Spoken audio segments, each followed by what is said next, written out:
Here we go. Day 2, morning 2, leaving the Best Western here in, I forget where I even am right now. But anyway, I'm gonna go get the Mustang washed up real quick. Yeah, you're crazy, right, Frank? I know. But I love my damn car, and I take really good care of this thing. It's an 07, so the car is actually, what, 13 years old now? Looks like brand new, though, because I always take real good care of it, detail it, keep it garaged. And all this salt, I'm not trying to bring this stuff from New York all the way out here, right? It's unacceptable. Here we are at a car wash, Joliet. It's time to get the Stang cleaned up. I'm not leaving her looking like this, going the rest of the way there. Gotta roll up in style, alright? Hell no. Gotta clean those tips. In front of me, he's been washing his Jeep for the last 20 minutes, just going back and forth with water. No soap. Hurry up! We got things to do here! Let's go, Fred and Nancy. Got a car to wash here. Get rid of this. Hell yeah. Tip it. Oh yeah.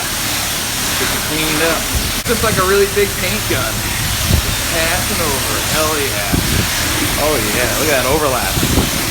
It's cleaned. I am happy. We can continue this road trip. Let's do it, Mustang.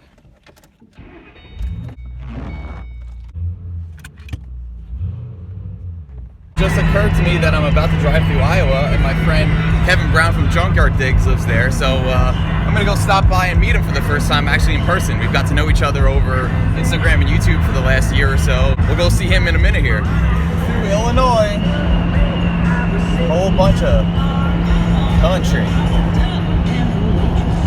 Yeehaw! Well, Indiana sure is windy. Call it Windiana. There's a car on top of that pole there. That's cool. This place is called Come and Go, Iowa.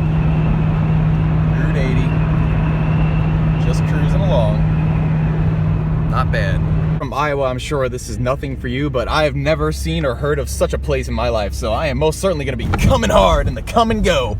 Woo! That's what I'm talking about. No ethanol 91 for $2.70. Hell yeah, Iowa. I like that. Stang looks good and clean now too. Still a little bit dirty, but way better than it was. About an hour until I get to Kevin's place, and then from there it'll be 6 hours to Ogalla, Nebraska, where we'll stay the night. Gotta love it. Yeah. Good stuff. Have to get us some lunch. Iowa Speedway's out this way, that's cool. Gotta eat big, and as is traditional with most car people, we have to stop and look at our cars outside, so keep an eye on her, check her out a little bit, little entertainment while we eat. Just a side note, I'm a huge mac and cheese fan, and I've been meaning to try this from Arby's. This is freaking delicious, really good. On the road from it, so let's go check out Iowa Speedway. There it is, Iowa Speedway.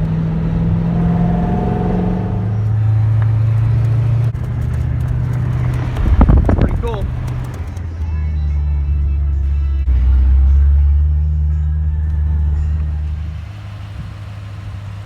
Too bad I don't have my bolt cutters.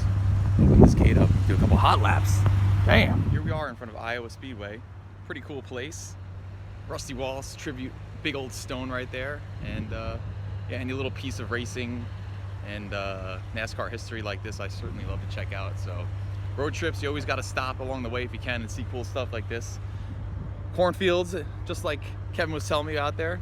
Not a whole lot else to see, so let's get back on the road. So long, Rusty. Great seeing you. Here in Ames, Iowa to go see Kevin. About to be there. I can tell by some hot rods out front. This must be his shop. I'm looking forward to seeing this. So I just rolled up here to Kevin's shop.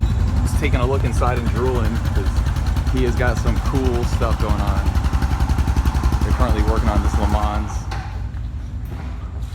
This thing is so badass.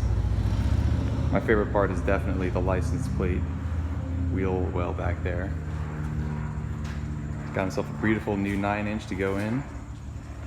My favorite vehicle, of course, the Wildcat. One of the few other Wildcat owners that I know of. Yeah, I think you're probably, honestly, the only one I know. There's not many people. Yeah, Kevin and I were just saying how I should probably get my Wildcat out on the power tour one of these times, and we could duel our Wildcats. That'd be pretty badass. He's getting his engine worked on, so his is definitely gonna smoke mine, because mine's still stock in factory. I'll probably smoke something, be it other cars, the rear end, I don't know. Yeah, all the above. But yeah, no, this place is really cool. Very much digging your shop. There's a lot of goodies in here right now, more than usual. Luke's got his 302, I think it's a 306 probably. In the Galaxy here, he's gonna be running a Tremec that just showed up. He's got QA1 for the rear end. I've got the quick performance and the QA1 stuff all laying out. It usually doesn't happen. Yeah. But suddenly we're like a TV show. It's like, whoa, parts everywhere. Yeah. Well, that's the way a good garage is. Usually it's like, here's a couple screwdrivers and some wrenches we found on the road. Yeah. Let's get working on stuff. Well, you can never be working on just one thing at once. You've always got to have like three things split apart. So for sure. I always have to overwhelm myself. I mean, exactly. That's the way you do it. How else do you even do it? Yeah. Totally digging on this. Was it, you said it was a 455 Buick in here? 455 Buick that's been done 30 over, so it's actually 462.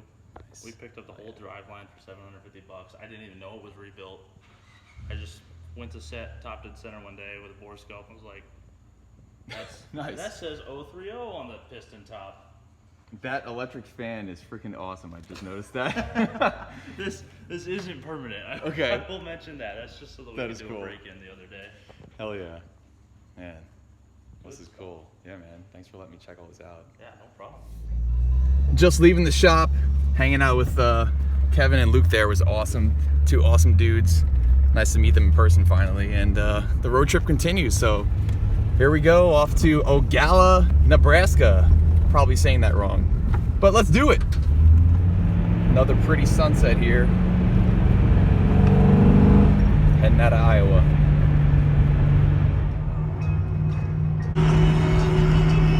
En route to Nebraska. Cruising along here. Doing good. Here we go, entering Nebraska. The good life, apparently. It's been so far a great trip. 8:46. Had left Kevin's just a little bit ago. Cruising along here in the Mustang. Passing through Omaha. So I'm at this cool gas station outside of Lincoln, Nebraska. Some cool old trucks out front. And gas is still decently priced here. Can't complain about that. Long arms are good for something. The precision window wipe. Oh yeah. Keep those bugs out of my view. They got some cool stuff in that restaurant over there. It's really cool.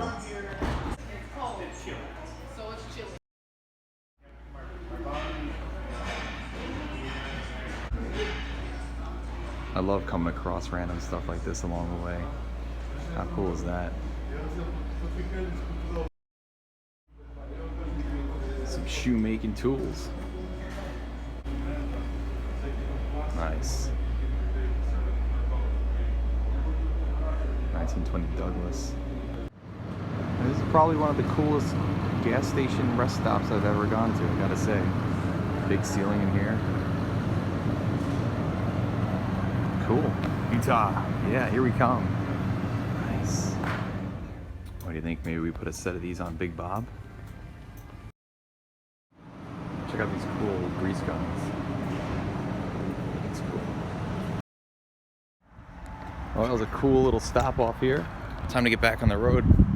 3 hours to go until we get into Ogallala. I guess I've been saying it wrong the whole time. We're about 2.5 hours outside of Ogallala, Nebraska, and it is just straight line, dark road, whole lot of nothing. And I hit the carcass of a beautiful truck tire, which came out of nowhere. Car hasn't started giving me problems yet. I don't see any fuel going down dramatically, so I think I'm all right. We'll pull over here and take a look in a second. Well, cruising along here, less than 2 hours to go in Nebraska. Big moment here. Mustang just turned 100,000. Missed it by 2 miles. Zoning out here in Nebraska. But she's 100,000 old now. It's a 2007, so all things considered, 13-year-old car, just hit 100,000 miles on it. She's my cream puff.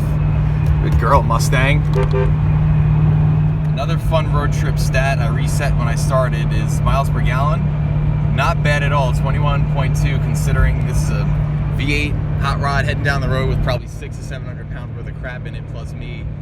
We've used 62 gallons and averaging 74 miles an hour, so right on. Well, here we are, Ogallala. Ogallala land. About to fill her up, so this way we don't got to do it in the morning. And the Stang has been a champion once again. Kicked ass on this way here through Nebraska. Got us a little bit of beautiful weather right now. And yeah. What a machine. Fueling up. A little more expensive here in Nebraska. I'm surprised. I was not expecting gas to cost what it is. She sounds so good though. So I am parked up for the night. The Travel Lodge is really cool and they let me park under here, so this way I'm not getting all snow on me because my snow brush is underneath a million things in the trunk. And plus, as a veteran, it's very nice to see that they do that too. So sweet both ways. The Stang is covered and we'll be good to go in the morning. So we'll continue this tomorrow. See you then.